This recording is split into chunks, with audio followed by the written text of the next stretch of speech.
नमस्कार. संतवाणी विथ श्री या यूट्यूब चॅनलवर आपणा सर्वांचे स्वागत. ताई, लोक नेहमी म्हणतात देह आहे तोवर बंधन आहे. पण ही ओवी काहीतरी वेगळंच सांगते. देही असे तोवर बंध असे म्हणणे अज्ञान, देहींची साधिली मुक्ती हेची खरे ज्ञान. याचा अर्थ काय ताई? ही ओवी फार महत्वाची आहे. ज्ञानेश्वर माऊली स्पष्ट सांगतात, देहामुळे माणूस बांधला जात नाही, तर अज्ञानामुळे बांधला जातो. म्हणजे देहदोषी नाही. नाही, देह तर साधन आहे. जसा नौका पाण्यात असते, पण पाणी नौकेत शिरलं तरच बुडते. तसंच देहात राहूनही मन शुद्ध ठेवलं, विचार योग्य ठेवले, तर माणूस मुक्त राहू शकतो. मग देहींची साधिली मुक्ती म्हणजे? याचा अर्थ मुक्ती मरणानंतर नाही, संन्यासात नाही, तर याच देहात, याच जीवनात मिळते.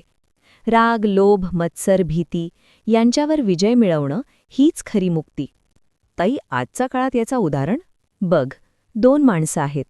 एकाकडे सगळं आहे, पण मन कायम अस्वस्थ. तो देहात असूनही बंधनात आहे. दुसरा साध्या जीवनात आहे, पण समाधानी, शांत. तो देहात असूनही मुक्त आहे. फरक देहाचा नाही, दृष्टीचा आहे. म्हणजे देह असणं बंधन नाही, देहात अडकणं बंधन आहे. अगदी बरोबर. आणि ज्याला हे उमजलं त्यालाच ज्ञानेश्वर माऊली म्हणतात खरे ज्ञानी.